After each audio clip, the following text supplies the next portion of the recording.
नमस्कार, बहुत बहुत स्वागत है आप सभी का डीडी न्यूज के इस विशेष कार्यक्रम इस वक्त में। मैं हूं निखिल सिंह और सियासत की सतह पर जो दिखाई देता है अक्सर कहानी उससे कहीं आगे की होती है। कहीं सत्ता के गलियारों में रणनीति की शतरंज बिछी होती है तो कहीं बयान, फैसले और घटनाएं आने वाले राजनीतिक समीकरणों की पटकथा लिख रही होती हैं। इस वक्त में हम सिर्फ खबरें नहीं दिखाते बल्कि खबरों के पीछे छिपी सियासत, उसके संकेत, उसका संदेश और उसके असर को समझने की और आपको उसे समझाने की कोशिश करते हैं। यहां बहस होगी, सवाल भी होंगे और उन सवालों के जवाब तलाशने की कोशिश होगी। हमारे साथ होंगे खास राजनीतिक मेहमान और हमारे संवाददाता जो खबर की तह तक जाएंगे।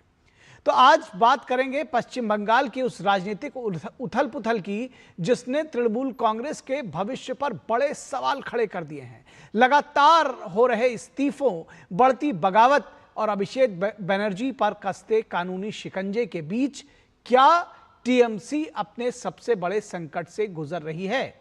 और क्या इस बात की भी बात होगी कि आखिर टीएमसी जब कांग्रेस में विलय की बात करती है और ममता बनर्जी इस तरह की अगर बात करती हैं या अभिषेक बनर्जी की तरफ से इस तरह की बात आती है तो क्या उनके पास इसके सर्वाधिकार सुरक्षित रह गए हैं? क्योंकि बागियों का कहना है कि संख्या में तो ज्यादा हम हैं। तो यह भी अपने आप में बड़ा सवाल है। और बात उत्तर प्रदेश की भी करेंगे आज, जहां बंगाल के राजनीतिक घटनाक्रम के बाद समाजवादी पार्टी अपनी रणनीति बदलती हुई नजर आ रही है। क्या अखिलेश यादव का नया पीडीए मॉडल बीजेपी के सुशासन और विकास के नैरेटिव को चुनौती दे पाएगा? आपको बताएंगे कि आखिर उनका नया पीडीए मॉडल है क्या। और चर्चा कांग्रेस की उस आपात बैठक पर भी होगी जिसने राजनीतिक गलियारों में नई अटकलों को जन्म दिया। क्या बदलते राजनीतिक समीकरणों और क्षेत्रीय दलों के भविष्य को लेकर कांग्रेस किसी नई रणनीति पर एक राजनीतिक राह क्या तलाश रही है और किसी नई रणनीति पर काम कर रही है? तो इस तरह के सवाल जवाब तो होंगे ही। साथ ही साथ हम आपको बताएं कि आज हम आपको इंटर मिनिस्ट्रियल प्रेस कॉन्फ्रेंस भी दिखाएंगे जिसमें पश्चिम एशिया में छाए संकट का हल किस तरह से ढूंढने की कोशिश की जा रही है, किस तरह से सप्लाई चेन को बरकरार करने की कोशिश की जा रही है और फिर किस तरह से हमें अपने देश के अंदर तमाम जो उससे जुड़ी हुई चीज़ें हैं, चाहे वो एलपीजी की सप्लाई हो, चाहे पेट्रोल की बात हो, उन चीज़ों को कैसे दुरुस्त रखा जा सकता है। तो सबसे पहले हम इंटर मिनिस्ट्रियल प्रेस कॉन्फ्रेंस आपको दिखाएंगे, सीधे ले चलेंगे live. The overall stock position of fertilizer in the country is comfortable. As I've already informed you before, against the stock position, the availability is already 51% across the country. Besides for this, the long-term supply agreements for inputs and finished fertilizer have played a great role in ensuring supplies. Moreover, we have a number of joint ventures, and through our missions abroad, we have been actively pursuing for engagement of other countries which are out of SOH for supply of raw materials as well as finished fertilizer to us. The sale has been brisk as ever. The Indian farmers, they have purchased about 11.38 LMT of organic manure and other fertilizers also. We have the data that I'll share with you, which have been purchased across the country. The sale of organic manure reflects a positive trend towards a greater adoption of organic nutrient sources and a gradual shift of the farmer's preference from the chemical fertilizer to the organic alternatives. Our domestic production is also going on as per the availability of gas. The domestic production after crisis of urea has been 71.41 lakh metric ton, of DAP about 10.04 lakh metric ton. The NPK complexes have been domestically produced to the tune of 22.96 lakh metric ton, and moreover SSP about 14 lakh metric ton. And so approximately 153.79 lakh metric ton of fertilizers through imports as well as domestic production have been added to our stock. In coordination with our 28 missions abroad, The country has secured supplies of urea from Oman, Malaysia, Vietnam, Georgia, Nigeria, Russia, Finland, Egypt, Algeria, Turkey, and Netherlands. The DAP and NPKs have also been procured from various sources out of SOH, like Russia, Morocco, Egypt, USA, Jordan, South Korea, Tunisia, and from Saudi Arabia via Red Sea. So the matter is being reviewed at the highest level regularly. The fertilizer security remains as strong as ever. Thank you. Thank you, Aparna ji. Now we take updates from Petroleum Ministry. Over to you, Sujata. नमस्कार। देश में crude, petrol, diesel, LPG और natural gas की supply stable है। हमारी refineries उच्चतम क्षमता पर चल रही हैं। अभी भी कुछ रिटेल आउटलेट्स पर अधिक सेल देखी जा रही है, परंतु हम सरकारी oil marketing company smooth supplies ensure करने का प्रयत्न कर रही हैं। पिछले 3 दिनों में 1.40 करोड़ कुकिंग एलपीजी सिलेंडर्स की बुकिंग रिसीव हुई हैं। इसके अगेंस्ट 1.49 करोड़ डिलीवरी की गई हैं। इसी पीरियड के दौरान लगभग 22,340 टन कमर्शियल एलपीजी की सेल हुई है। 5 किलो के सिलेंडर्स लगभग 1,91,000 सेल हुए हैं। इसमें से लगभग 10,000 सिलेंडर 566 कैंपों में किए गए हैं सेल। पीएनजी कनेक्शंस के संबंध में since March 9.42 lakh PNG connections gasified हुए हैं और 3.12 लाख कनेक्शंस के लिए इंफ्रास्ट्रक्चर क्रिएट हुआ है। 9.44 लाख नए कंज्यूमर्स रजिस्टर हुए हैं। In addition to this, Government of India, White Letter 10th June, has requested Chief Secretaries of all the states and union territories to issue necessary instructions to district collectors, district magistrates, commissioners, special officers of urban bodies to collaborate with respective SLCs, CGD entities to nudge and urge LPG consumers to fully migrate to PNG wherever available. The involvement of district and urban body administration will improve the outcome of ongoing effort of the government in expanding PNG network. 1 जून से अभी तक लगभग 4,180 ton C3C4 molecules और 3,400 ton butyl acrylate की cell विभिन्न refineries के द्वारा की गई है। पिछले 3 दिनों में 225 एलपीजी सिलेंडर सीज हुए हैं, 2 एफआईआर रजिस्टर हुई हैं और 1 व्यक्ति को अरेस्ट किया गया है। ऑयल मार्केटिंग कंपनीज के द्वारा भी 19 डिस्ट्रीब्यूटर्स को शो कॉज नोटिस दिया गया है और 19 पर पेनल्टी इम्पोज की गई है। पेट्रोल और डीजल के संबंध में मणिपुर में 3,680 लीटर पेट्रोल सीज हुआ है, 1 एफआईआर रजिस्टर हुई है और 2 लोगों को अरेस्ट किया गया है। पिछले 3 दिनों में ऑयल मार्केटिंग कंपनीज ने भी 291 डीलर्स को शो कॉज नोटिस दिया है, 14 पर पेनल्टी इम्पोज की है और 461 को सस्पेंड किया है। अंत में मैं सभी से ये रिक्वेस्ट करूंगी कि आइए हम सब अपने दैनिक उपयोग में ऊर्जा संरक्षण का हर संभव प्रयत्न करें। अपनी आवश्यकता के अनुसार पेट्रोल, डीजल और एलपीजी सिलेंडर का क्रय करें और अफवाहों से बचें। जहां पर भी संभव हो वहां ऑल्टरनेट सोर्स जैसे पीएनजी, इंडक्शन और इलेक्ट्रिक कुकटॉप पर का उपयोग करने का प्रयत्न करें। धन्यवाद। Thank you, Sujata. Now we take updates from the MEA Ministry. Over to you, Asim ji. Good afternoon, friends. We have seen that there have been several incidents involving Indian seafarers in West Asia in the last few days. We attach high importance to the welfare and well-being of our seafarers community.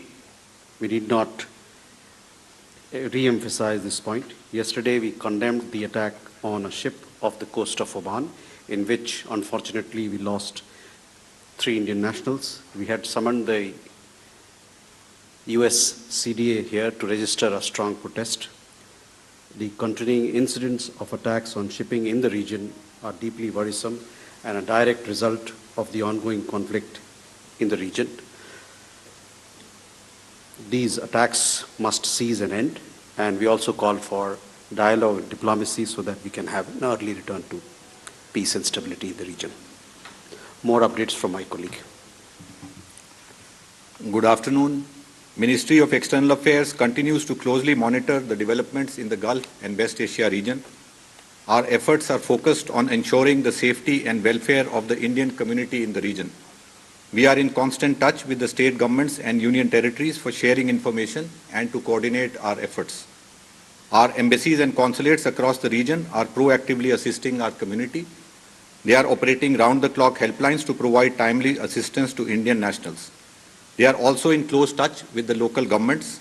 Advisories are being issued, including information related to local government guidelines, flight and travel situation, consular services, and the various welfare measures being undertaken for the community. Our missions are actively engaged with the resident Indian community.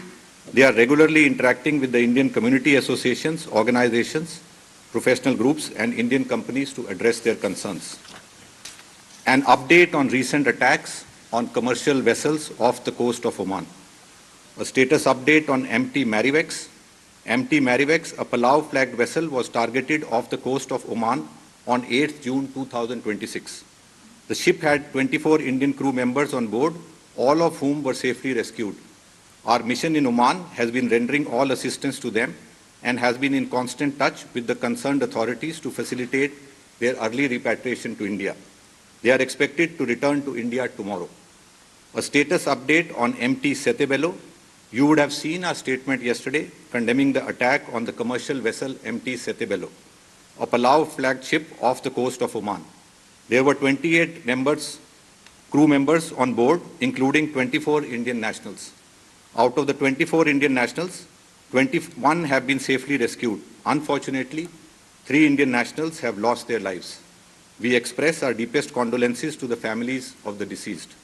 Our mission in Oman is in close touch with the concerned authorities for early repatriation of their mortal remains.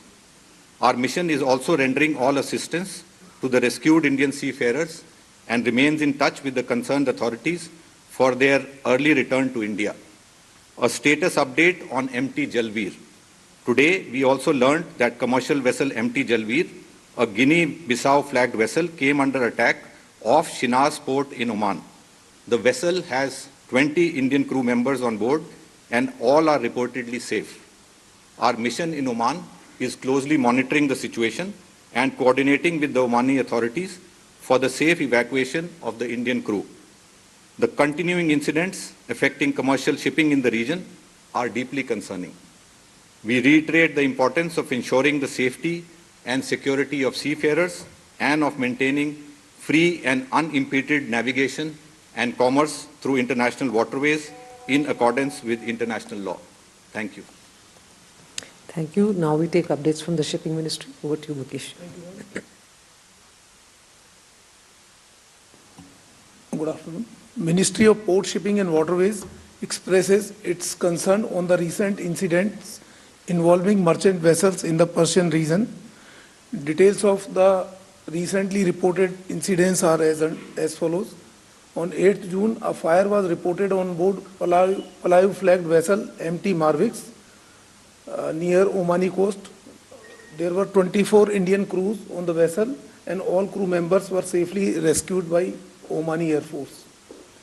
On 10th June, yesterday, as my friend has informed, vessel MT Setebello, Palau flagged oil tanker was attacked and on-board emergency procedures were initiated. At the time of incidents, total 28 seafarers were there on the board, including 24 Indians, 2 Pakistani, 1 Russian and 1 Ukrainian. Unfortunately, 3 Indian crew members have lost their life and we extend our deepest condolences. The deceased are Mr. Suresh Patnala, Chief Engineer, Mr. Shivanand Chaurasia, Fitter, and Mr. Athaiya, Cadet. The remaining 25 crew members, including 21 Indians, have been safely evacuated. The ministry is in touch with the next kin of the deceased crew members and providing all supports. Seamen Welfare Fund Society has been asked to pay rupees 10 lakhs to the family of each deceased. On 11th June, that is today, Guinea-Bissau flagged vessels, that is bitumen tanker MT Jalveer, was reportedly involved in a maritime security incident in the vicinity of Shinia Port, Oman. The vessel has 20 Indian seafarers on board and all of them are reported to be safe. No casualty or injuries have reported. As per the latest information, evacuation of crew members to Shinas Port has commenced and I think 6 more are to be evacuated. Ministry is closely monitoring the situation and is in continuous coordination with Ministry of External Affairs, Indian missions abroad and Indian Navy and other relevant stakeholders. DG Shipping Control Room has handled 12,331 calls and more than 27,000 emails since its activation. In last 72 hours, 311 calls and 683 emails have been received from seafarers, their families and maritime stakeholders. And till date, 3,500 Indian seafarers have been repatriated, including 31 in last 72 hours. Thank you. Thank you, Mukesh ji. Now we'll take questions. First row. Hi sir, I'm Saurabh from Reuters. Do we know who attacked this vessel, MT Jalbir?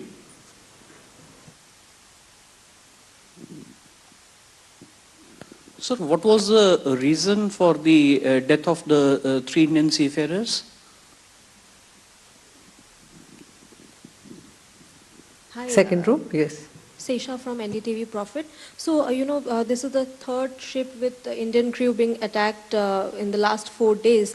So, my question is basically why were these ships being attacked despite being anchored as per their instruction, or were the ships not following the instructions given by US? So, this is for Aparna ma'am. Ma'am, yesterday, one of the major tenders for import of urea opened, and there was a sharp decline in prices quoted in that tender. So, do you think that with this, the whole talk about the subsidies exceeding 3,40,000 crore, there will be some rethink or relook into that because of the tender prices have crashed sharply, almost 51% decline? Thank you. Amal Zadi from PTA. Question can be taken by either Shipping Ministry or MEA. Of the 3 tankers that have been attacked, how many were sanctioned or shadow fleets? One at least we know was a sanctioned tanker. The other 2, were they also under sanctions list? To Sujata ma'am, how many airlines have signed up for the ATF mechanism that was approved earlier this month? Thank you. Hi. First question, either Mukesh sir or Randhir sir or Asim sir can take. Just wanted to understand, see, according to the Americans, as per the reports that we've been seeing internationally, the tankers that they've been attacking to disable their engine rooms, according to them, they seem to be involved in Iranian trade, and they had earlier been warned that they should not proceed, but for whatever reason they did, and probably that's why they were attacked. But isn't it a bit sort of concerning, the exceedingly high number of Indian seafarers on board these sanctioned tankers? And is there something that the government can do at its level to, I don't know, probably discourage them from being employed with entities involved in US sanctioned trade? So that's one. The second question is for Sujata ma'am. Again, ma'am, there is a lot of fog of war related to the Strait of Hormuz and its actual status. Although we've seen some traffic picking up, every few days through the strait. But now Iran is again saying that, they're closing down the Strait of Hormuz. So just wanted to understand what is the current stock situation with regard to crude, LNG and particularly LPG, considering our extreme dependence on the region for those fuels. Thank you. We can come back to the first row, 161 and 67. Then we'll take the third. Hi, Sujata ma'am, Sapna here from CNBC. Just wanted to understand that, if, post the previous ATF price hike recently of 10%, So in case airlines don't come forward, I mean, what's the situation like? I mean, if they don't opt for the stabilization fund, will OMCs, still revise their prices? I mean, what happens at the OMC end?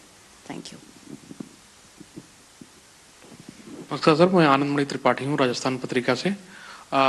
अभी जिनकी इस घटनाक्रम में death हुई है, क्या उनकी bodies मिल पाएंगी? एक सवाल ये है। और जो घटनाक्रम हुआ है उसमें 3 जिन लोगों की डेथ हुई है, क्या उनकी बॉडीज मिल पाएंगी? क्योंकि ये बार बार ये सवाल आ रहा है कि मतलब होगी। दूसरा सवाल मेरा पोर्ट से है कि पाकिस्तान बॉर्डर से सटे हुए इलाके में 6 नए पोर्ट बनने की बात आ रही है, तो क्या वो पोर्ट बनाए जाएंगे और कब तक बनाए जाएंगे? धन्यवाद।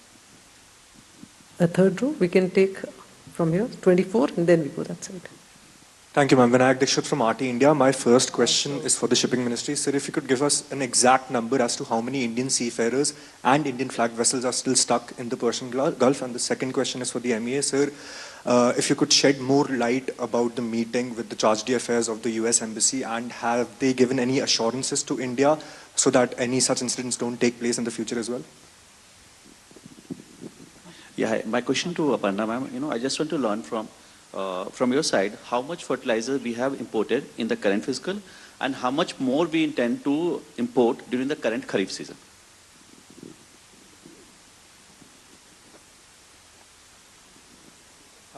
Hi, I'm Dvesh from Economic Times. Sir, now that attacks have suddenly grown again, can we expect an evacuation for Indian seafarers over there? Whether any plans to escalate evacuation processes? We have on the right side, 202.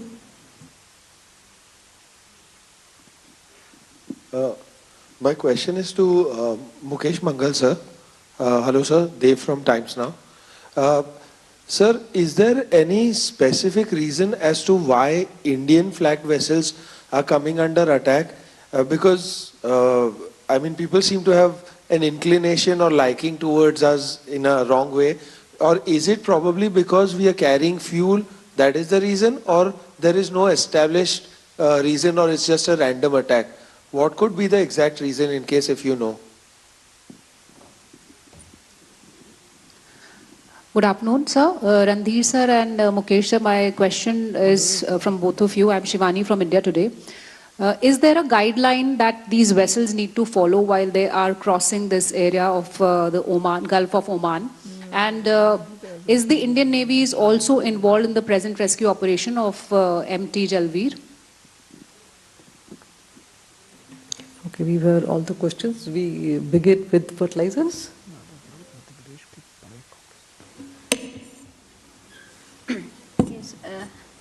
The first question that was addressed to me was about relook into the subsidy matters. Yes, of course, what has been indicated in the papers is based on the preliminary estimates, presuming the trend remains the same. But as a result of the recent tender results that have been done on behalf of the government by one of our entities, we'll definitely have a cause to reassess the subsidy figures, and we'll have a relook on that. Depends on the confirmation of the quantities and whatever reaches our ports based on the same figures. Then second question was about this what remains to be imported for the Kharif season. We have we will be importing around, say, about that depends on the domestic production. Provided the gas availability is sufficient, we may import about 10 or 20 more, and we'll also keep an eye on our stock in view of the threat of the monsoon, whatever has been predicted. So that will of course guide us through the Kharif season for our imports. So as of now, we cannot just give any figures. Thank you. Thank you. Sujata? So regarding the price stabilization fund and the agreement signed, I would like to inform yesterday MOCA has called for a meeting. I mean, they conducted a meeting with airlines and oil marketing companies. Now they will issue the detailed guidelines and then we will come to the stage of, agreement signing.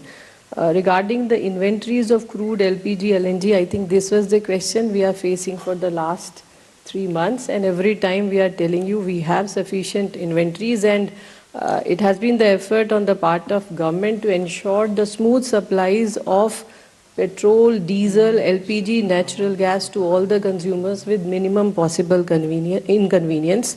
And I will say the same situation exists now also, and we have the stocks, rolling stocks tied up for around 2 months.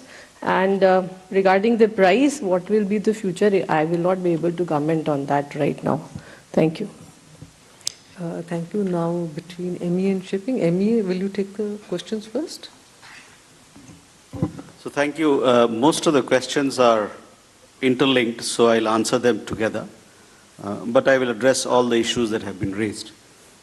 As I had said, that we attach high importance to the welfare and well-being of our seafaring community. As you know, that we have a large seafaring community which is spread across the world. We also have a large number of seafarers who are there in in Persian Gulf and in West Asia, and we are in touch with through our embassy and through Ministry of Shipping to ensure their welfare and well-being. When this particular attack happened on the ship Sede Bello, we lodged a strong protest with the American side. We called in the American CDA, and he was conveyed our deepest concerns on the ongoing incidents of attacks. As also we registered a strong protest with them. We conveyed that the welfare of our seafaring community is very important, and the attacks that are happening must stop. We also conveyed that that dialogue and diplomacy is the way forward for peaceful resolution of the conflict, and that there should be unimpeded access through the Strait of Hormuz in keeping with international law. So we made a position very clear on each of these points, while reiterating how important the lives of our people are, their welfare and safety. Yes, Saurabh, to answer your question, these attacks came from the US Navy that is stationed there. As you would have seen in the various reports, as also in what was clarified through our statements and otherwise from this podium, the 3 ships that have been involved in the incidents are foreign flagged. So one was two of them are Palau flagged, and the third one, which came under attack today, is Guinea flagged. So that is, they are not Indian-owned ships; they are all foreign flagged ships. I also understand that 2 of them are OFAC sanctioned ships, and one of them also is in the category of non-compliant ship. So that you must bear in mind. There are आपने पूछा कि 3 जो लोग जिनकी मृत्यु हुई है, क्या उनकी पहचान हो गई है? तो तीनों लोग जो मरे उनके बारे में उनका आइडेंटिफिकेशन हो चुका है, और अभी हमारा प्रयास ये चल रहा है कि जल्द से जल्द उनके जो पार्थिव शरीर है उसको भारत भेजा जाए. So I hope with that I have clarified all the questions. I am not sure if we had Shivani, if I have answered your question. So one thing I would reiterate here is that, as I told you, on guidelines part, maybe Ministry of Shipping can throw some light, but to emphasize that 2 of them, this is what we understand, are OFAC sanctioned ships, and one of them is a non-compliant ship. Thank you. Sorry? Yes, we have registered a strong protest. No, we have, this was yesterday evening, we conveyed a strong protest at the attack that happened, in which 3 Indian lives have been lost. Now Mukesh ji will answer the questions. Yes. So there was a question that are they following the guidelines while passing through Omani water? So once again, I would like to state that the international waters are free for sailing unless they comes within the port area. So then only they have to move as per the directions of the port authorities, but otherwise it is free. Like wherever the canals are there which have been constructed by some countries like Suez Canal, etc., there the control is there, but otherwise sea water are free. That is number one. Number two, it was asked how many Indian seafarers are there. So at present 562 Indian seafarers are there on Indian flagged vessel, 329 in Persian Gulf region west of Hormuz and 233 in Gulf of Oman. Yeah, 562 Indian seafarers are on Indian flagged vessels. This 562 is like that, like this 329 in the western side of the Strait of Hormuz and 233 in the Gulf of Oman, that is east of Strait of Hormuz. And as regard to total number of seafarers in Gulf region, they are about more than 18,000. Now this more than 18,000 means there are seafarers who are working there, like when there are platform vessels are there, those are also treated as vessels only. So they are working there, they are workers, and many of them are living in Gulf region. So around 18,000 or more seafarers are there in whole Gulf region. Indian seafarers, है ना?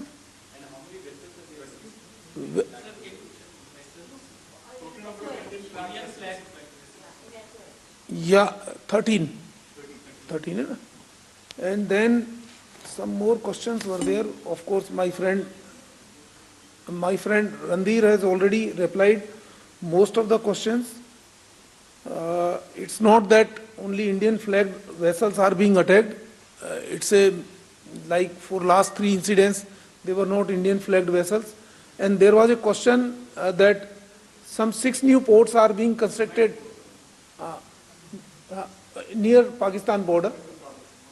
So these ports are under the jurisdiction of government of Gujarat. So I don't have right now specific information. So next time I'll give this information. Reason for?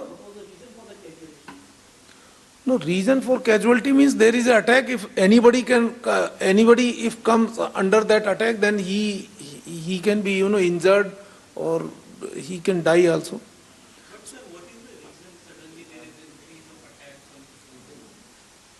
So that actually my friend Randhir has already explained what is the reason for attacks.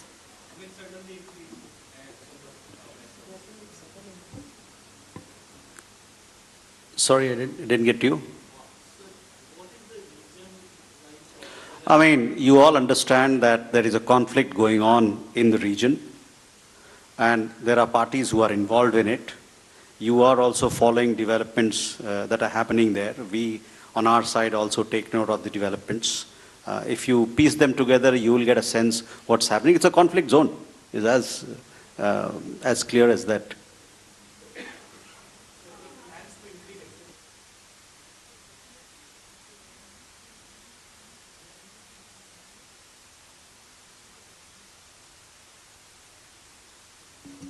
Sorry? No, already I already informed that in last 72 hours we have rescued, we have repatriated 31 seafarers from that region.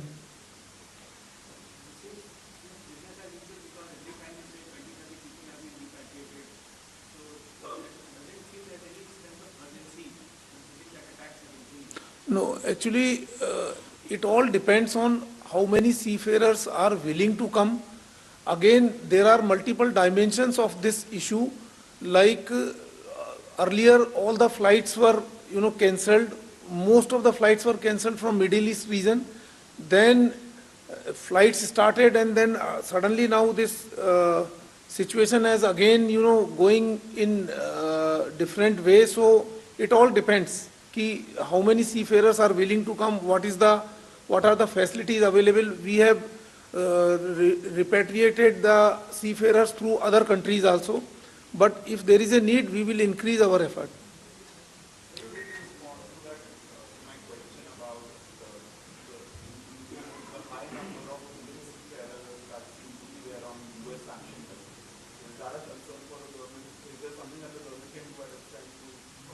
So first of all, that we have around 3.2 lakh seafarers from Indian seafarers.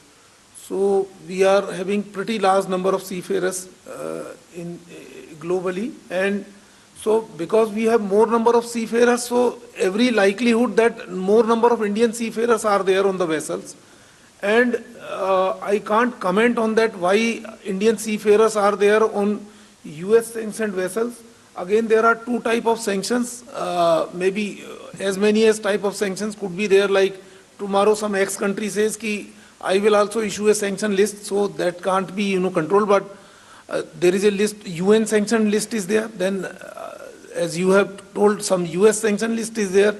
So it all depends ki which country is sanctioning which vessel, but of course we, as per our conventions and all, we have already issued guidelines for UN sanctioned vessels.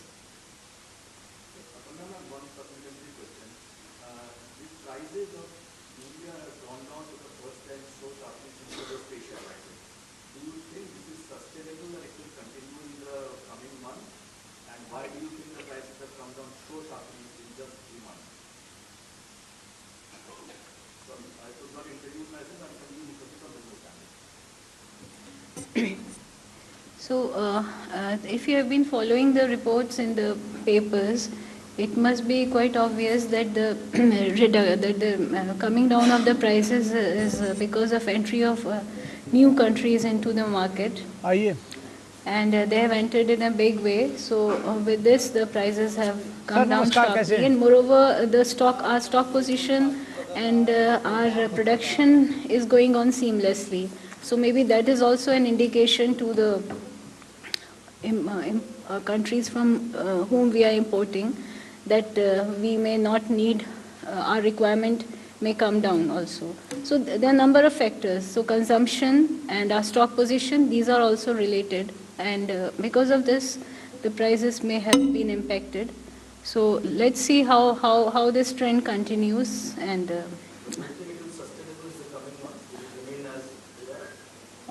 hopefully it will be, yes. Thank you. All right.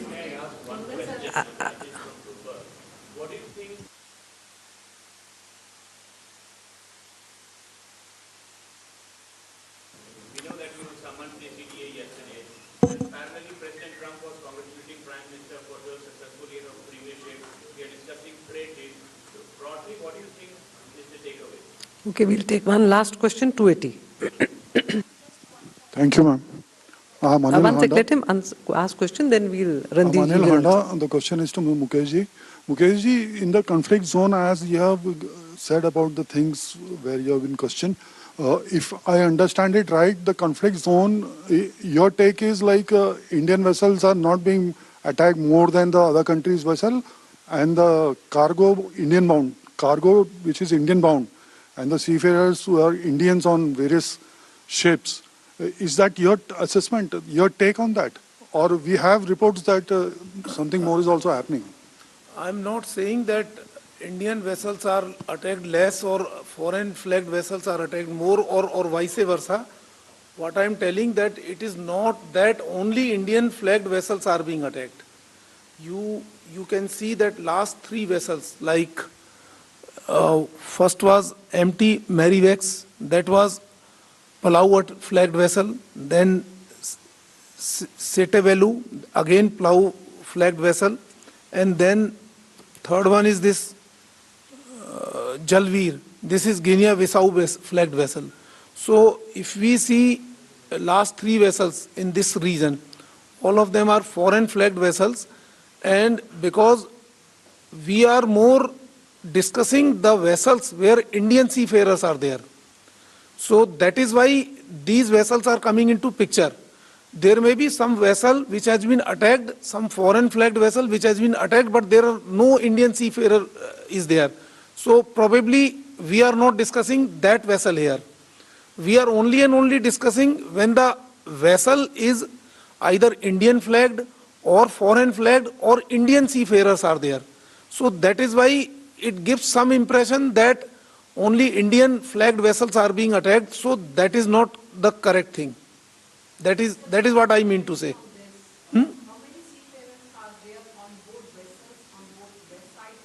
So that is what I told. I told that 562 Indian seafarers are there on Indian flagged vessels, 329 in west side of the Strait of Hormuz and 233 on the east side. Okay, last word by Randhir ji.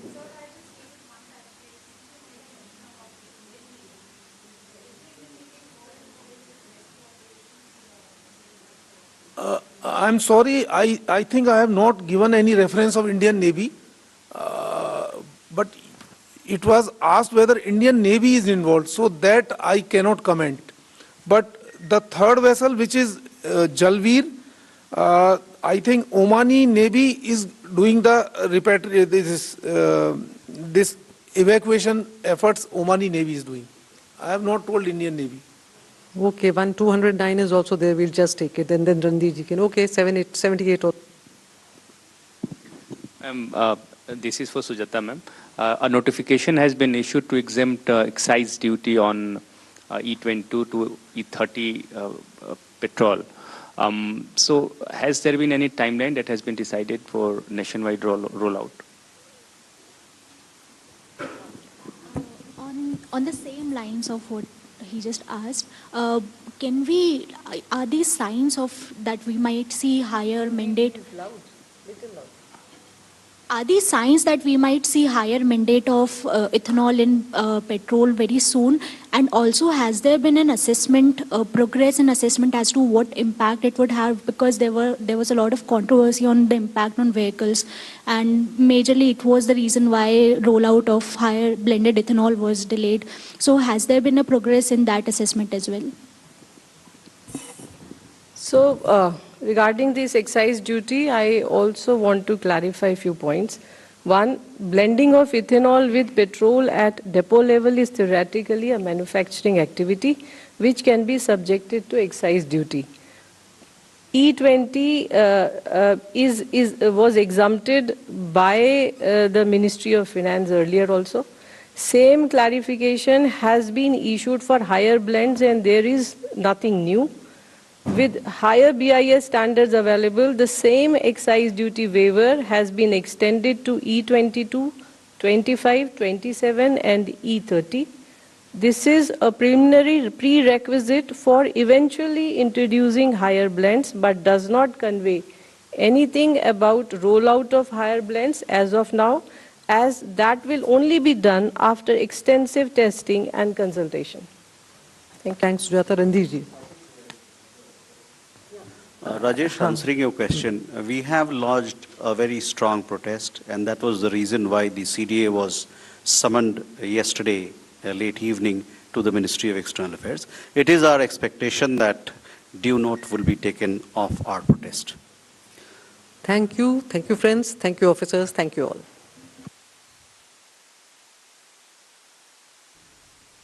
तो आप देख रहे थे सीधा प्रसारण inter ministerial press conference का, जो पश्चिम Asia में संकट छाया है उससे जुड़े हुए किस तरह से घरेलू मोर्चे पर चीज़ों को दुरुस्त किया जा रहा है और क्या है पूरी स्थिति, भारत का क्या रुख है, इस पर वो विशेष जानकारी दे रहे थे। फिलहाल यहाँ रुकेंगे एक छोटे से ब्रेक के लिए। ब्रेक के बाद जब वापस लौटेंगे तो सबसे पहले चर्चा करेंगे कि बंगाल के परिवर्तन ने किस तरह से उत्तर प्रदेश में सियासत को बदला है। रुकेंगे ब्रेक के लिए। हर सुबह भारत एक नए सपने के साथ जागता है और हर सपने को, हर प्रगति को एक शक्ति आगे बढ़ाती है। पिछले 12 वर्षों में बढ़ते कोयला उत्पादन और मजबूत सप्लाई के साथ देश की ऊर्जा सुरक्षा को नई मजबूती मिली। विकास को जिम्मेदारी और भविष्य से जोड़ते हुए पर्यावरण और विविधीकरण को भी नई दिशा मिली, क्योंकि प्रगति सिर्फ संरचनाओं में नहीं, लोगों के जीवन में भी नजर आनी चाहिए। और इसी सोच के साथ आत्मनिर्भर भारत के संकल्प को मिली नई ऊर्जा। यही है कोल इंडिया, 12 साल विश्वास के, विकास के, जन कल्याण के।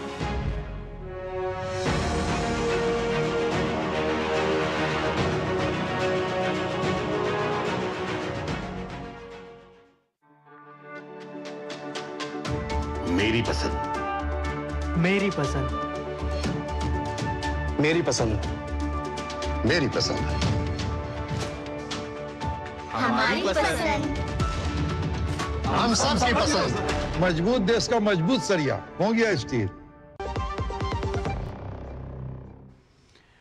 स्वागत है आपका ब्रेक के बाद। और बंगाल के परिवर्तन ने किस तरह से दिखाई है उत्तर प्रदेश की सियासत को एक नई राह, बल्कि ये कहें कि समाजवादी पार्टी और उनके मुखिया अखिलेश यादव को एक नई राह। पश्चिम बंगाल में बीजेपी की बंपर जीत और टीएमसी ने लगातार टूटने क्षेत्रीय पार्टी को अपने अपने गिरेबान में झांकने के लिए मजबूर कर दिया है। खबर है कि सोशल मीडिया पर योगी आदित्यनाथ की सरकार के खिलाफ दिन रात ओवर रिएक्शन देने वाली समाजवादी पार्टी अब आलोचना नहीं बल्कि समाधान की रणनीति के साथ लोगों के बीच अपनी पहुंच बढ़ाएगी, यानी रणनीति बदली है। बंगाल के बाद अब 2027 में उत्तर प्रदेश विधानसभा चुनाव होने हैं और ऐसे में समाजवादी पार्टी ने अपनी तैयारियां तेज कर दी हैं। मीडिया रिपोर्ट्स के मुताबिक पीडीए का मतलब अब केवल पिछड़ा, दलित और अल्पसंख्यक नहीं रह गया है। अब पार्टी ने पीडीए यानी vision India plan develop and ascend के नाम से एक नए आउटरीच कार्यक्रम की शुरुआत की है। तो सपा की ये नई आउटरीच सीरीज पिछले साल नवंबर में ध्यान रखिएगा, पिछले साल नवंबर में बेंगलुरु से शुरू हुई थी और अब इसका विस्तार उत्तर प्रदेश में आगरा से किया जा रहा है। उधर बीजेपी बंगाल और असम चुनाव परिणामों से उत्साहित होकर अपने जमीनी कार्यकर्ताओं के साथ डबल इंजन सरकार की बात कहते हुए उपलब्धियों को लेकर जनता के बीच सक्रिय हो गई है। योगी आदित्यनाथ सरकार की सबसे बड़ी उपलब्धि कानून व्यवस्था में सुधार माना जा रहा है। बीजेपी इसे जनता के बीच प्रमुखता से ले जाने की रणनीति अपना रही है। पहले उत्तर प्रदेश माफिया राज, गैंगवार और अराजकता के लिए कुख्यात था। योगी सरकार ने जीरो टॉलरेंस नीति अपनाई। बुलडोजर मॉडल के तहत संगठित अपराधियों के अवैध निर्माणों पर कार्रवाई की गई। आम हो या खास, कानून के समान अनुपालन से लोगों का भरोसा बढ़ने का बात बीजेपी और उनकी सरकार की तरफ से कही जा रही है। आगामी विधानसभा चुनावों के लिए बीजेपी विपक्ष के पीडीए नैरेटिव को तोड़ने के लिए माइक्रो सोशल इंजीनियरिंग और डबल इंजन सरकार के विकास कार्यों को पूरी तरह से इस पर फोकस कर रही है। योगी आदित्यनाथ की राजनीतिक वो पारंपरिक हिंदुत्ववादी छवि से आगे निकलकर सुशासन और औद्योगिक विकास के वैश्विक मॉडल में बदलने की पुरजोर कोशिश की गई है और इसी की बात लगातार की जा रही है। योगी आदित्यनाथ ने दिखाया है कि सांस्कृतिक जड़ों को मजबूत रखते हुए आधुनिक शासन और विकास को कैसे आगे बढ़ाया जा सकता है, यानी कि इस मामले में उन्होंने मोदी मॉडल को फॉलो किया है। आज का उत्तर प्रदेश विकास के साथ अपनी विरासत को भी संभाल रहा है। तो क्या इसका मुकाबला अखिलेश यादव अपने vision India plan develop and ascend यानी कि जो नया पीडीए का एक नाम दिया है, क्या वो उससे कर सकते हैं, जिसे न्यू इंडिया के निर्माण का दूरदर्शी राष्ट्रीय रोड मैप कहा जा रहा है। सबसे बड़ा सवाल यह भी है कि कांग्रेस पार्टी को अलग रखकर क्या अखिलेश यादव अपने इस कार्यक्रम के जरिए बीजेपी की रणनीति की तोड़ निकाल पाएंगे। इसकी वजह यह भी है कि कांग्रेस ने एक बार फिर प्रदेश की सभी 403 सीटों पर चुनाव लड़ने का अपना इरादा जताया है, इसको एक बार फिर से दोहराया है। और उत्तर प्रदेश के सीएम योगी आदित्यनाथ का कहना है कि हर भारतीय ने प्रभु राम के आदर्शों को अपने जीवन का हिस्सा बनाया है। ऐसे कुछ चुनिंदे नामों को छोड़ दें तो कोई भी ऐसा भारतीय नहीं जिसके अंदर भारत का डीएनए है, वह किसी न किसी रूप में प्रभु श्री राम के आदर्श को अपने जीवन का हिस्सा न बनाया हो। कोई ऐसा भारतीय आपको नहीं मिलेगा। तो योगी आदित्यनाथ का कहना है कि कोई ऐसा भारतीय नहीं होगा जाति धर्म से परे कि जिसके अंदर अगर इंडिया का डीएनए है, भारत का डीएनए है, तो वो प्रभु राम श्री को अपना आदर्श मानेगा। और वरिष्ठ पत्रकार सुरेश बहादुर सिंह का कहना है कि सपा का मुख्य निशाना मुस्लिम मतदाता है। दो संप्रदाय में अपने मतों को बांट दिया था, एक हिंदू समाज था, एक अल्पसंख्यक समाज था। संख्यक में कई जातियां थी, लेकिन उनका मुख्य निशाना सिर्फ मुस्लिम मतदाताओं पर था, मुस्लिम मतदाताओं पर, जिस पर इनका जोर था। समाजवादी पार्टी का इनका था, ये वोट बैंक माना जाता था। लेकिन बिहार के चुनाव में रणनीति में, बंगाल की चुनाव की रणनीति में निश्चित रूप से ये समाजवादी पार्टी विपक्ष की वो रणनीति चल नहीं पाई जिसको चलाना चाहते, और उस रणनीति पर भारतीय जनता पार्टी की मुद्दा भारी रहा। और बीजेपी प्रवक्ता राकेश त्रिपाठी का कहना है कि पीडीए की परिभाषा तो अखिलेश यादव हर हफ्ते बदल देते हैं। हर सप्ताह अखिलेश यादव जी बदलते हैं, लेकिन पीडीए की वास्तविक परिभाषा स्पष्ट है कि परिवार में केवल डिंपल और अखिलेश। यहाँ शिवपाल यादव के लिए जगह नहीं है, जहाँ रामगोपाल यादव के लिए जगह नहीं है। आजम खान तो बहुत पहले ही इस परिवार से बाहर हो गए थे, तो इस परिवार में केवल डिंपल और अखिलेश के लिए जगह है। ये पीडीए का फुल फॉर्म जनता जानती है, इसलिए वो पीडीए की बार बार परिभाषाएं कितनी बदलने की कोशिश करें, जनता किसी बहलावे में नहीं आने वाली। तो बीजेपी का दावा है कि हर बार पीडीए की जो परिभाषा है वो अपनी सुविधा के अनुसार बदल लेती है समाजवादी पार्टी। तो दूसरी ओर सपा नेता मनोज काका तर्क दे रहे हैं कि सपा हर संप्रदाय के लोगों को एक साथ लेकर चलती है। जात वर्ग संप्रदाय के, समुदाय के, सबके साथ लेकर के चलती है। हमारी पार्टी देश की पहली ऐसी राजनीतिक पार्टी है जो इस हर वर्ग के लोगों को राजनीतिक प्रतिनिधित्व अगर किसी ने सुनिश्चित किया अपने पार्टी के अंदर, चाहे वो लोकसभा सीट में चाहे विधानसभा सीट में, तो माननीय अखिलेश यादव जी ने किया है। तो इससे पहले कि हम इस खबर पर अपने खास मेहमानों का तारुफ आपसे कराएं, उनसे परिचय कराएं और इस पर चर्चा शुरू करें, एक छोटे से ब्रेक के लिए रुकेंगे। आप कहीं मत जाइएगा, हम जल्द हाजिर होंगे।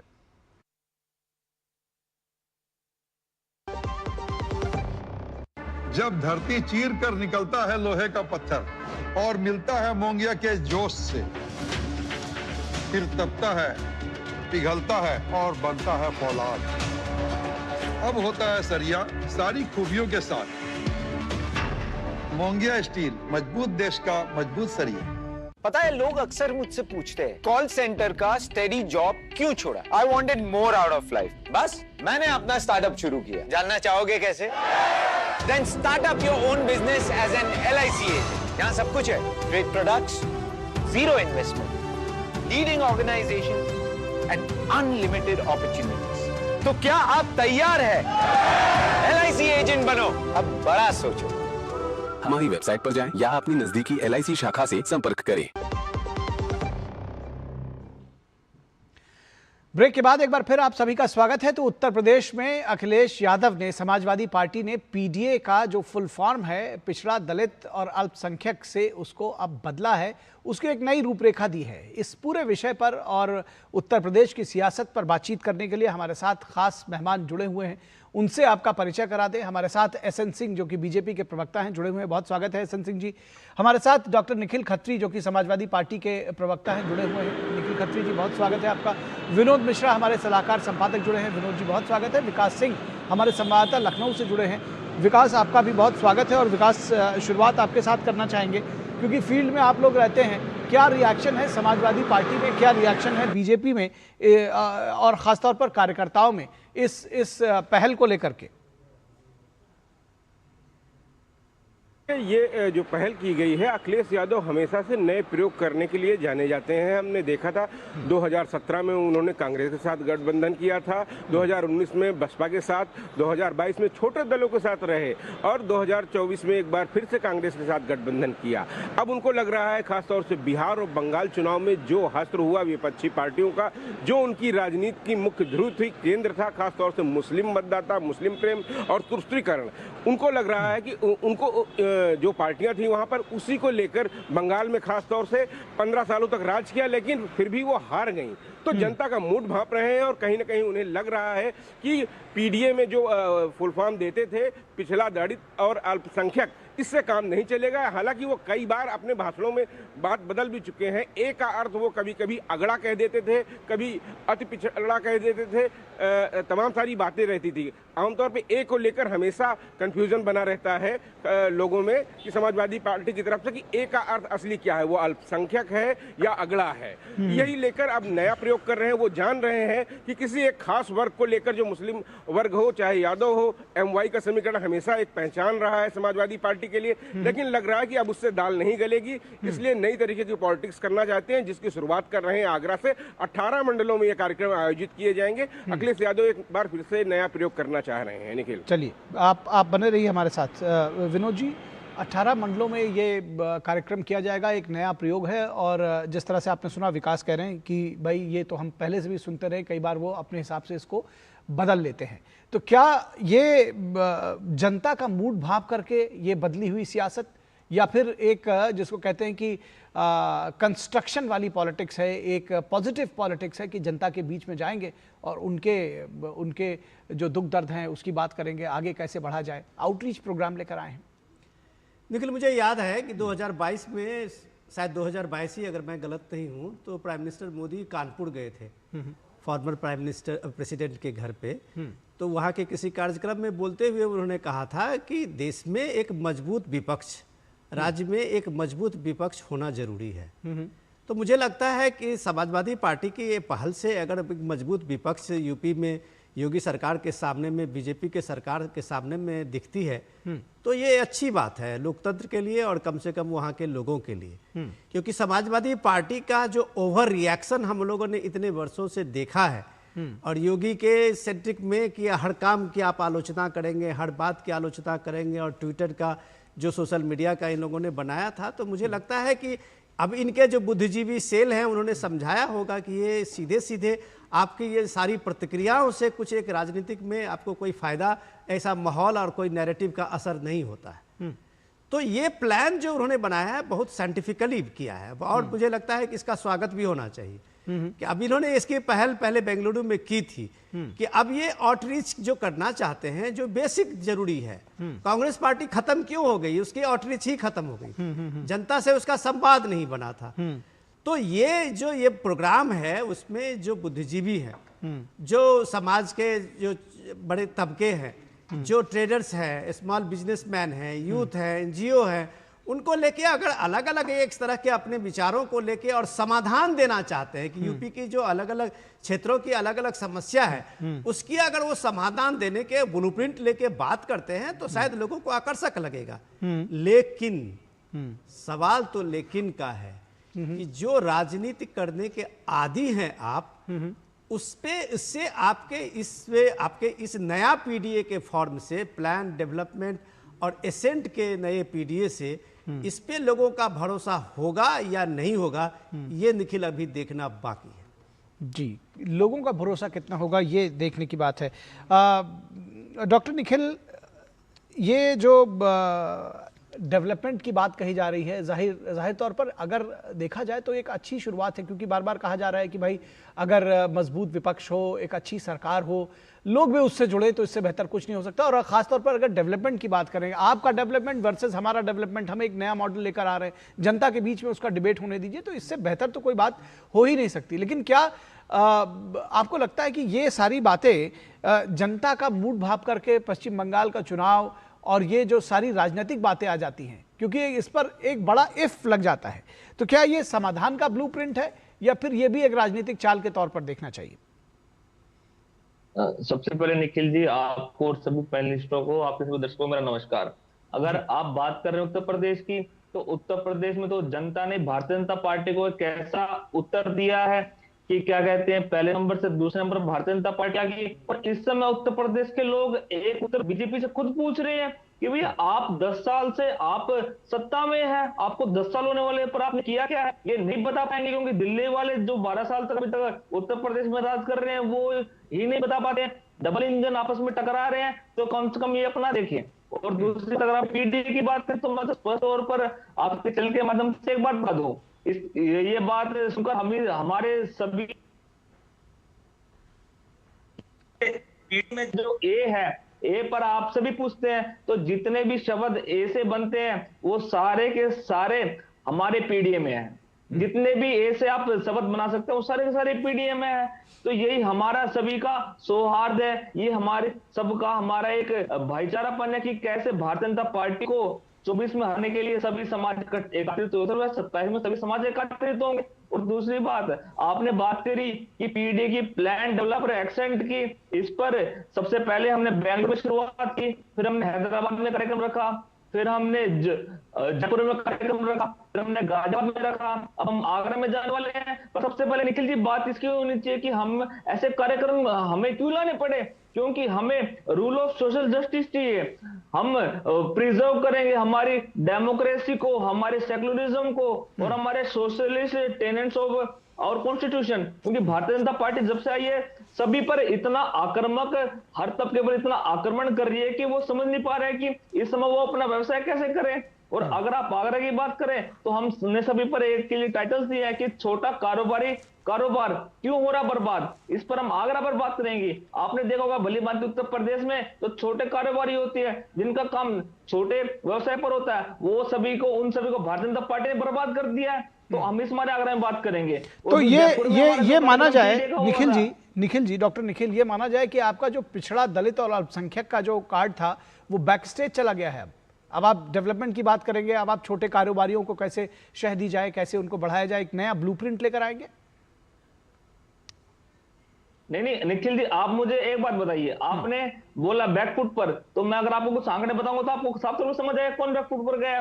जो पार्टी 62 सीट लेकर आई थी और उस पार्टी को हमारे पीडीए समाज ने क्या 33 पर नहीं ला फेंका, क्या उसको उत्तर प्रदेश में दूसरे नंबर पर नहीं ला दिया। और जो भारतीय जनता पार्टी के पूरे दो घटक दल थे उनको मिलाकर भी इतनी सीटें समाजवादी पार्टी के इक्वल नहीं कर पाएंगे। ये जनता का आक्रोश, ये जनता का। अच्छा, एक सवाल तो खैर ये भी बनता है, ठीक है, भारतीय जनता पार्टी घटक दलों को मिलाकर भी 36 सीट पर आई। ठीक है, चलिए इसका जवाब ले लेते हैं, फिर अगले सवाल पर आएंगे।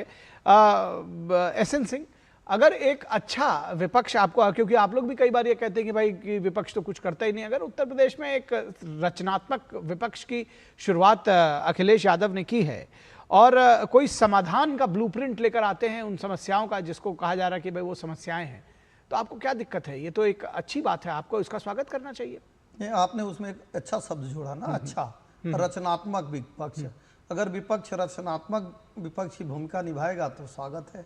लेकिन जानते हैं, मैं तो कह रहा हूँ एक सवाल आज गिरगिट से भी पूछा जाना चाहिए, हालांकि वो बोल नहीं सकता है, बेजुबान आदमी है, बेजुबान जानवर है, नहीं तो पूछा जाना चाहिए कि तुम ज्यादा रंग बदलते हो कि ये समाजवादी पार्टी के लोग रंग बदलते हैं।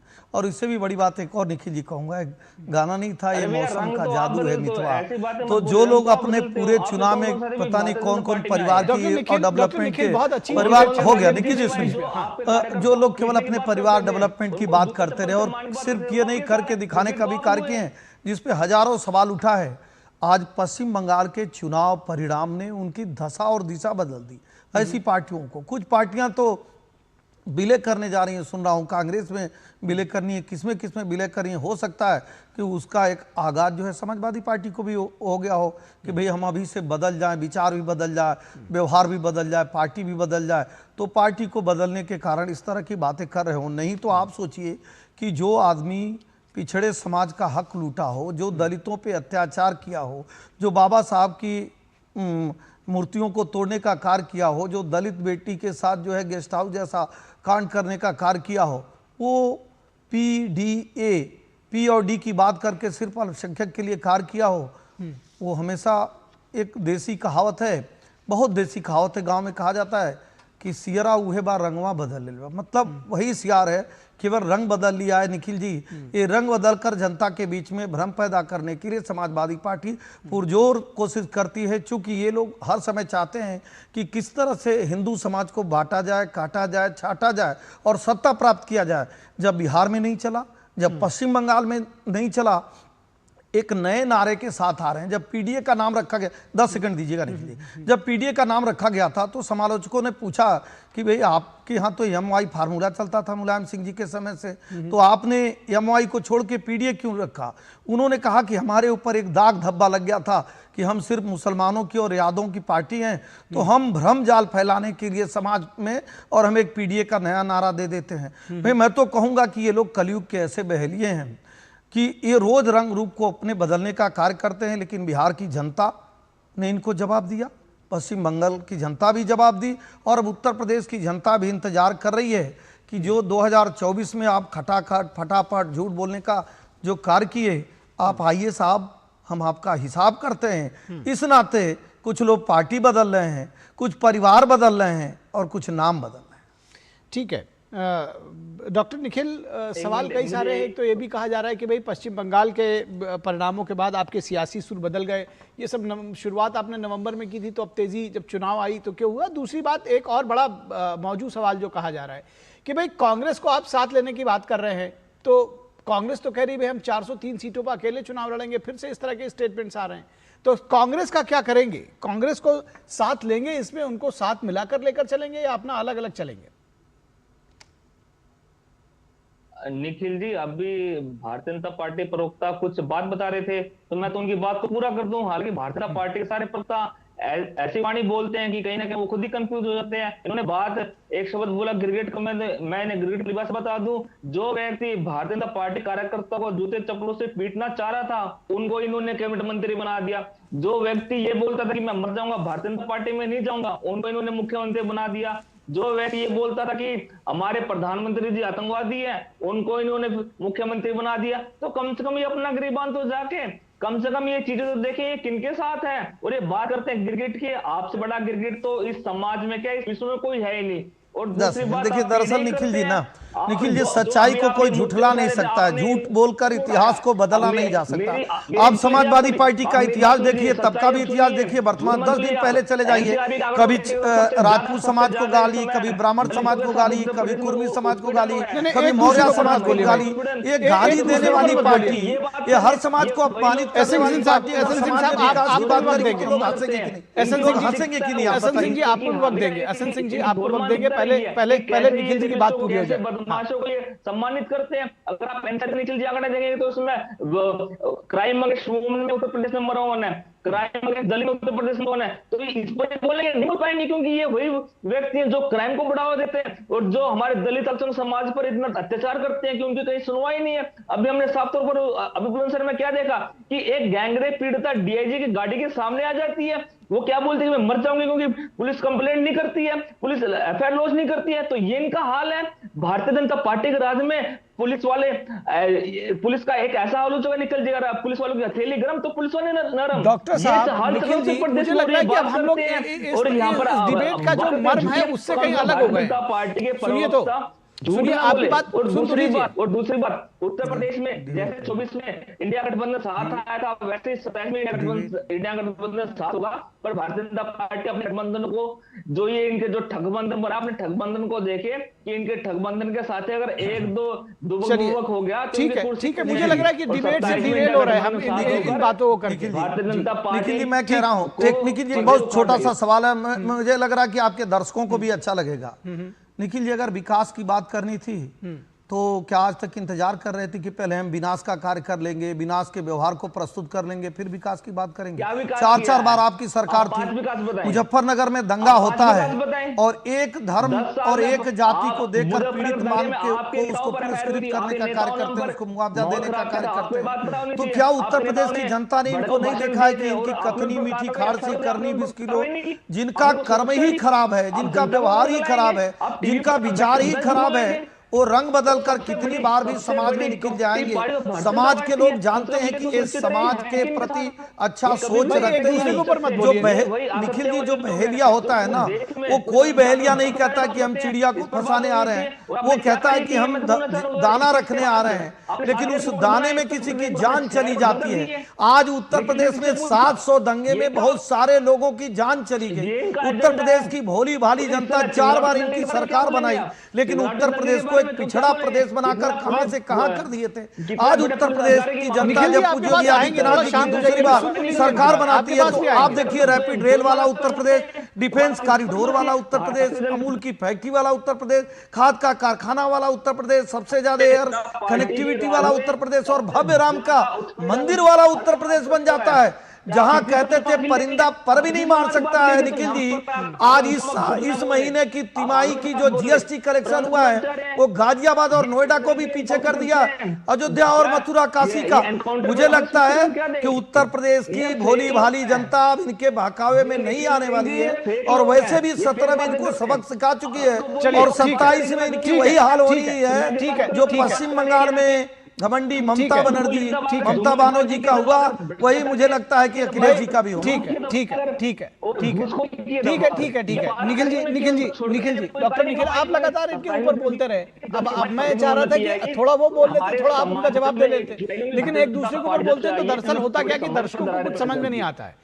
तो या तो ये आप लोग रणनीति के तहत आते हैं कि जब दूसरा बोलने लगेगा तो मैं बोलने नहीं दूंगा, और या तो आपको लगता है कि इसी के साथ साथ बोला जाए। लेकिन कुल मिलाकर मैं यही कह रहा हूं कि आप दोनों लोगों से निवेदन है, विकास के 5 मॉडल पूछ लीजिए। लेकिन मेरा पूरा समय दे दीजिए, विकास के 5 मॉडल पूछ लीजिए।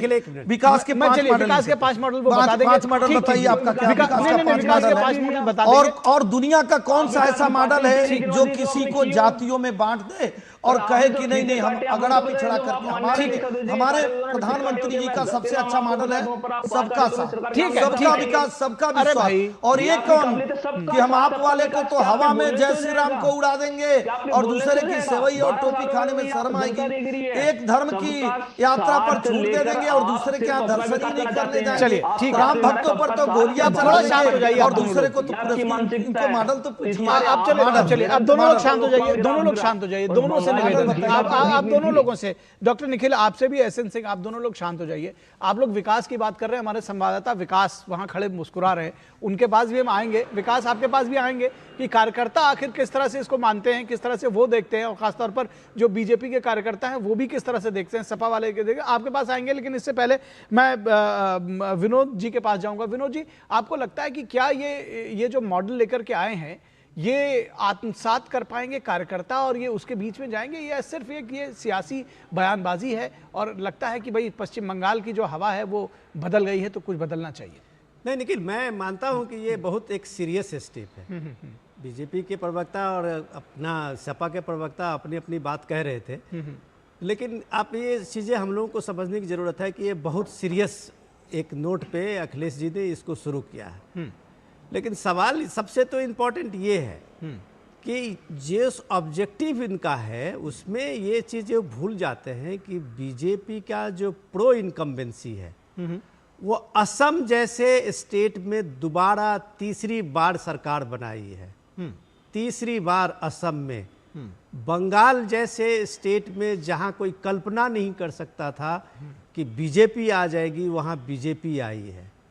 मध्य प्रदेश में आप देखिए, आप कहीं जितना स्टेट में देखिए, बीजेपी का जो एंटी इनकम्बेंसी का जो अपोजिशन का एक बड़ा ऑब्जेक्टिव होता है कि एंटी इनकम्बेंसी है, उसमें ज़्यादा कुछ करने की ज़रूरत नहीं है। अखिलेश जी के पास मौका था, मौका था रीच आउट का, जो रीच आउट उनको करना चाहिए था और वो एक तरीके से वो सीएम योगी के खिलाफ में लोगों को अपने तरीके से उस बात का अपने नैरेटिव को बताना चाहिए था।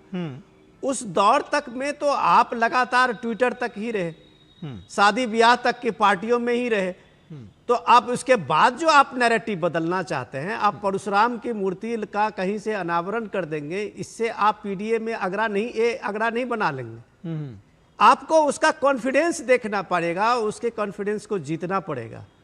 ये बात कम से कम अगर योगी आदित्यनाथ कहते हैं आज कि आज अगर यूपी में मच्छर और माफिया समूल नष्ट हमने किया है, तो इस परसेप्शन का कार्ड सपा के पास कुछ नहीं है। ठीक, आपके यहाँ अगर सपा में उसके राज में अगर इस बरसात के दौर में हजारों बच्चे मरते थे इंसेफ्लाइटिस से, तो आपके पास इसका कोई उपाय नहीं था। अगर सीएम योगी आदित्यनाथ के इसमें अगर लोगों को ये लगा है कि इस राज्य से मच्छर और माफिया दोनों गायब हो गए हैं, तो आप इसके काट में नया पीडीए का प्लान डेवलपमेंट एसेंट में क्या प्लान रखेंगे? तो देश में राजनीति एक परसेप्शन उसका बड़ा मॉडल होता है। और योगी आदित्यनाथ का जो सबसे पहला आप जो अभी साउंड बाइट चलाए थे कि भाई आप जातियों का और जाति गिनती जाति जाति करते रहिए, पूरा योगी आदित्यनाथ का फोकस है। उसने सीधे आपके इलेक्शन एजेंडा बता दिया बीजेपी का कि जो भारत का डीएनए जिसमें है उसके आदर्श राम है। आज यूपी को आप राम से अलग नहीं कर सकते, ये बात का ध्रुव सत्य आप मान लीजिए। सपा इस चीज को जितना जल्दी जान ले उतना जल्दी फायदा है। ठीक है, ठीक है। विकास, लगातार विकास की बात हो रही है, लेकिन हम विकास के पास नहीं पहुंच पा रहे थे। विकास सिंह हमारे संवाददाता तमाम सारी खबरों को समेटकर हमारे साथ जुड़े हुए। विकास, एक बात ये बताइए कि क्या आपको लगता है कि समाजवादी पार्टी ने थोड़ा लेट कर दिया और उस तरीके से लेकर के नहीं आई? ये नैरेटिव बदलने का जो ये वक्त था वो चला गया। बार बार आप पीडीए का कुछ भी बदलते रहते हैं। एक तो कार्यकर्ता इसको कैसे ले रहे हैं और बीजेपी के कार्यकर्ताओं का क्या रिएक्शन है इस पर? देखिए, राजनीति की प्रयोगशाला पे ये फार्मूला कितना कामयाब होगा और कितनी दूर तक जाएगा ये तो समय ही बताएगा। लेकिन ये सबसे बड़ी बात रहती है कि उत्तर प्रदेश में जब कुछ घटनाएं होती हैं, जब कुछ मुद्दे होते हैं और कोई अगर पीड़ित होता है तो पीड़ित में भी आप भेदभाव क्यों करते हैं? ये आम आदमी के मन में प्रश्न होता है, ये कार्यकर्ताओं के मन में प्रश्न होता है। कुछ जगहों पे आप मुआवजा दे आते हैं, कुछ जगह पर आप जिक्र नहीं करते हैं। अगर किसी अपराधी का एनकाउंटर होता है तो वो किसी विशेष जाति का हो तो आप आपत्ति करते हैं, नहीं होता है तो आप कुछ नहीं बोलते हैं। ये सब चीजें जनता जानना चाहती है और ये चाहती है कि अगर सर्व समाज की बात करते हैं, सभी को साथ लेने की बात करते हैं तो सभी के साथ क्यों नहीं खड़े होते हैं, किसी किसी के साथ क्यों खड़े होते हैं? और ये कार्यकर्ता भी जानना चाहते हैं दोनों तरफ से। और दोनों तरफ ये मुद्दा है, कार्यकर्ताओं में कितना जोश आता है इस मुद्दे के बाद। वो भारतीय जनता पार्टी के कार्यकर्ता किस जोश के साथ जाते हैं मैदान में। योगी आदित्यनाथ लगातार चुनाव प्रचार कर रहे हैं और लगातार फॉर्म में हैं। हम देख रहे हैं लगातार उनके बयान जो आ रहे हैं। वहीं अखिलेश यादव भी इस फार्मूले के साथ उतर रहे हैं। यह फार्मूला कितनी दूर तक जाएगा, कार्यकर्ताओं को कितना उत्साहित करेगा, ये समय ही बताएगा। ठीक, बिल्कुल ये समय बताएगा, देखने की बात होगी। फिलहाल आप सभी लोगों का, एसएन सिंह जी का, डॉक्टर निखिल खत्री, विनोद मिश्रा जी और विकास आपका भी बहुत शुक्रिया हमारे साथ इस पूरी खबर पर जोड़ने के लिए। हालांकि ये अच्छी बात है कि अगर रचनात्मक विपक्ष और समाधान का ब्लूप्रिंट लेकर उत्तर प्रदेश से अखिलेश यादव लेकर आते हैं, लेकिन सबसे बड़ी बात यह है कि क्या ये सचमुच ऐसा ही है जैसा वो चाहते हैं, या फिर पीडीए का वो जो डेफिनेशन बार बार बदलते रहे हैं, एक बार वो फिर इसलिए बदल रहे हैं क्योंकि पश्चिम बंगाल के नतीजों ने कान खड़े कर दिए हैं उत्तर प्रदेश में भी। रुकेंगे एक छोटे से ब्रेक के लिए, ब्रेक के बाद वापस लौटेंगे तो बात पश्चिम बंगाल की करेंगे। टीएमसी नेतृत्व के अहंकार क्या पार्टी को ले डूबा, ब्रेक के बाद।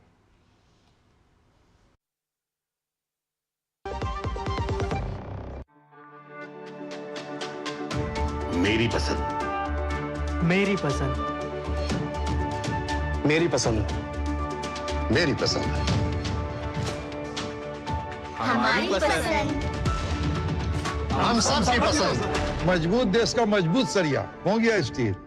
हाँ, क्यूआर स्कैन करता हूँ, कैशबैक आ जाएगा ना? टिंकू थोड़ा ध्यान से। विशंबर तू थोड़ा ध्यान से। क्यूआर स्कैन या पिन डालना सिर्फ पेमेंट करने के लिए होता है, ये फ्रॉड है, फ्रॉड। आरबीआई कहता है क्यूआर कोड स्कैन करते समय या पिन डालते समय थोड़ा ध्यान से। ब्रेक के बाद एक बार फिर आप सभी का स्वागत है। और टीएमसी नेतृत्व का अहंकार क्या पार्टी को ले डूबा, कम से कम कल्याण बनर्जी तो ऐसा ही कह रहे हैं। तृणमूल कांग्रेस में सियासी भूचाल थमने का नाम नहीं ले रहा है। 2 राज्यसभा सांसदों के इस्तीफे के बाद अब प्रकाश चिक बड़ाई के इस्तीफे ने पार्टी नेतृत्व की मुश्किलें और बढ़ा दी हैं और हर रोज ये मुश्किलें लगातार बढ़ती ही जा रही हैं, जबकि कई सांसद और विधायक खुली बगावत के रास्ते पर दिखाई दे रहे हैं। कोलकाता में ममता बनर्जी डैमेज कंट्रोल की कोशिश में जुटी हैं, लेकिन पार्टी के भीतर असंतोष इस हद तक पहुंच चुका है कि कई नेता अब उनकी राजनीतिक पहुंच से भी बाहर बताए जा रहे हैं। फोन वो उठाते नहीं, ममता बनर्जी का आउट ऑफ रीच बताया जा रहा है। दूसरी ओर विधानसभा हस्ताक्षर जालसाजी के मामले में अभिषेक बनर्जी पर कानूनी शिकंजा कसता ही दिख रहा है। हाईकोर्ट ने उन्हें आज शाम 6 बजे तक सीआईडी के सामने पेश होने का निर्देश दिया है। हालांकि 2 सप्ताह तक किसी कठोर कार्रवाई पर रोक भी लगाई है हाईकोर्ट ने।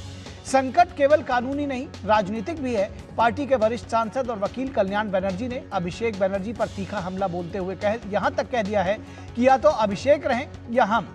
जिससे टीएमसी के अंदरूनी कलह खुलकर अब सतह पर आ गई है कि जो बचे हैं उनमें भी कलह शुरू हो गई है। कल्याण बनर्जी ने कथित हस्ताक्षर जालसाजी मामले से खुद को अलग करते हुए कहा है कि क्या अहंकार है भाई, यह उनका कमेंट था। इसी बीच टीएमसी के कांग्रेस में विलय की अटकलों ने बंगाल की राजनीति को और गर्म कर दिया है। सवाल उठ रहे हैं कि जब बड़ी संख्या में विधायक और सांसद बागी हैं तो किसी संभावित विलय पर फैसला लेने का वास्तविक अधिकार आखिरकार किसके पास है। और यही सवाल ऋतव्रत बनर्जी भी पूछते हुए नजर आ रहे हैं कि भाई इस पर फैसला कौन लेगा, ज्यादा लोग तो हमारे साथ हैं, 80 में 62-64 तो हमारे साथ खड़े हैं। दिल्ली में आज कांग्रेस अध्यक्ष मल्लिकार्जुन खड़गे और राहुल गांधी की मौजूदगी में हुई आपात संगठनात्मक बैठक को भले ही महंगाई, बेरोजगारी और संगठन विस्तार पर केंद्रित बताया गया हो, लेकिन राजनीतिक गलियारों में चर्चा है कि शरद पवार के दल और ममता बनर्जी की पार्टी से जुड़े संभावित राजनीतिक समीकरणों पर भी मंथन हुआ होगा। कुल मिलाकर एक ओर अभिषेक बनर्जी कानूनी और राजनीतिक मोर्चों पर घिरे हुए हैं, दूसरी ओर इस्तीफों, बगावत और विलय की अटकलों के बीच टीएमसी अपने अस्तित्व के सबसे कठिन दौर से गुजरती हुई नजर आ रही है। तो टीएमसी से इस्तीफा देने वाले प्रकाश चिकबड़ाई का कहना है कि बंगाल की जनता के बहुमत को स्वीकारते हुए उन्होंने इस्तीफा दिया है। पश्चिम बंगाल का जो राय आया, इस राय को देखते हुए मैं अपना डिसीजन दिया। अब राज्य के माननीय मुख्यमंत्री जो आदेश देंगे उस अनुसार से हम लोग काम करेंगे। और टीएमसी नेता सौगत राय का कहना है कि इस्तीफे का कारण नाराजगी है। इनको कोई नाराजगी था, पहले वो बोल नहीं पाते, अभी बोलते हैं, रिजाइन करते हैं, बीजेपी उसका देते हैं, ये सब मिलके ये होता। और टीएमसी नेता कल्याण बनर्जी का कहना है कि ममता बनर्जी को तय करना होगा कि पार्टी अभिषेक बनर्जी के बिना चल सकती है या नहीं। But Mamata Di has to decide whether Mamata Di will keep Abhishek or keep Maheshwar. If it again comes to you to... No, Mamata Di has to decide first. Mamata Di has to first decide that yes, she cannot move the party without Abhishek, then I will not be there.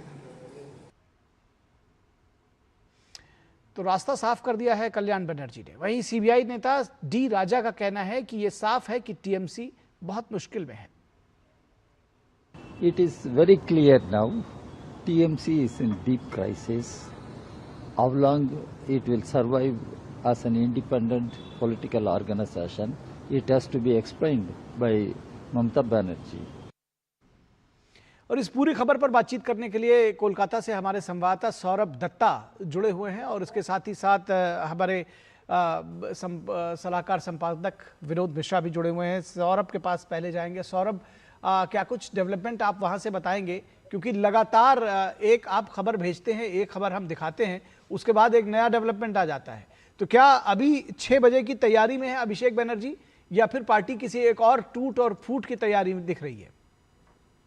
Abhishek Banerjee तो कोलकाता 4 बजे के बाद उनको land करना है, तो फिर उनके बाद 6 बजे के भीतर उनको भवानी भवन जाना है, ऐसा ही हाईकोर्ट का आज आदेश आया है। और अभी हाईकोर्ट में और एक मामले की सुनवाई चल रहा है, वो है कि विधानसभा में जो एलओपी को मांग कर लेकर, मतलब जिस बात को लेकर विधायक अलग हुए थे ममता बनर्जी की पार्टी से, ऋतव्रत बनर्जी का जो गुट अलग हुआ था, उसके ऊपर जो सबनदेव चट्टोपाध्याय ने जो मामला किया था हाईकोर्ट में, उनकी इस कदम को चैलेंज करके उसकी सुनवाई अभी चल रहा है, लेकिन अपडेट अभी तक कुछ आया नहीं है। लेकिन फिलहाल तो चर्चे में कल्याण बनर्जी है, क्योंकि कल्याण बनर्जी वो शख्स है जो परसों भी जब ममता बनर्जी के घर सीआईडी पहुंच गई थी, तो शाम को ममता बनर्जी के घर वो पहुंचे, सुबह दिल्ली में वो प्रेस कॉन्फ्रेंस करके लगातार वो ममता बनर्जी के होकर ताबड़तोड़ बैटिंग की। आज वही अभिषेक बनर्जी के खिलाफ वही कल्याण बनर्जी वही बोल रहे हैं जो काकोली घोष दोस्त शताब्दी राय ने कहा है। उनका तो सीधा कहना है कि अभिषेक बनर्जी या फिर पार्टी इन दोनों में से एक को चुनना है ममता बनर्जी को। तो ये चयन को लेकर ही तो पार्टी के सांसद जो है, जो विधायक जो है, वो अलग हो रहे हैं। तो आज मामला शायद अलग हो, कल्याण बनर्जी का केस अलग हो कि उनको एक मामले से हटाया गया है, लेकिन उस बात को सामने रखकर वो 3 बातें जो कही है। पहला, एक, आज अभिषेक के वजह से हम लोगों को चोर चोर सुनना पड़ रहा है, यानी चोरी का आरोप जो लग रहा है उसका असली कारण अभिषेक बनर्जी है, इसका तो यही मतलब निकलता है। बिल्कुल ठीक बात है, और एक तरह से ये स्वीकार भी कर लिया उन्होंने। और हाँ, दूसरा ये है कि अभिषेक बनर्जी की वजह से पार्टी की आज ये हाल है, और तीसरा है कि हम या भतीजा, ठीक है, पार्टी या भतीजा।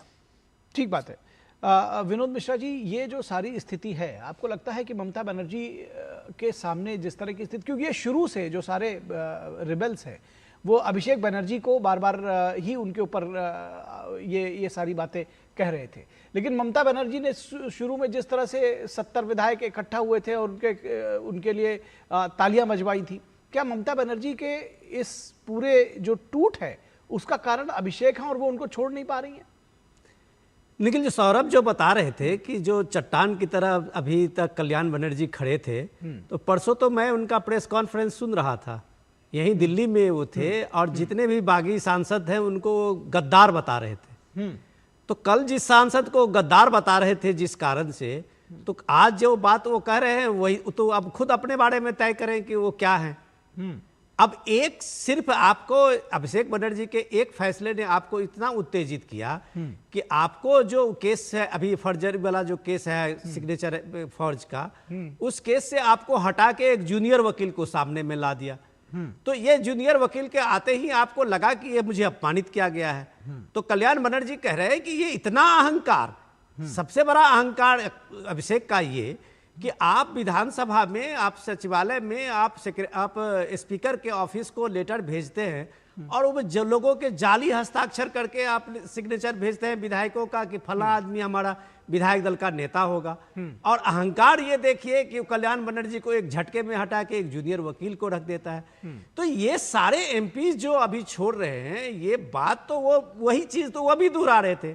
तो ये आपको दिखाता है कि इसमें कल आप सीधे सीधे देख लीजिए, ये नंबर्स जो आज आपको बता रहे थे ऋतुव्रत बनर्जी कि मेरे पास आज 64 लोग हैं, मुझे लगता है कि ममता बनर्जी के सामने में जिंदगी की सबसे बड़ी चुनौती है कि या तो वो अभिषेक को चुने या टीएमसी को चुने। इस दोनों को चुनने के लिए उनके सामने में आज कल्याण बनर्जी ने एक बड़ा सवाल तो जरूर रख दिया है। बिल्कुल बड़ा सवाल रख दिया है। ममता बनर्जी को इस पर सोचना होगा, और सोचना ये भी होगा कि अगर वो विलय करना चाहती हैं कांग्रेस में, तो क्या कांग्रेस इसके लिए तैयार है या फिर उनके पास इसका अधिकार भी है। बहुत शुक्रिया इस तमाम बातचीत के लिए सौरभ आपका और विनोद मिश्रा जी आपका।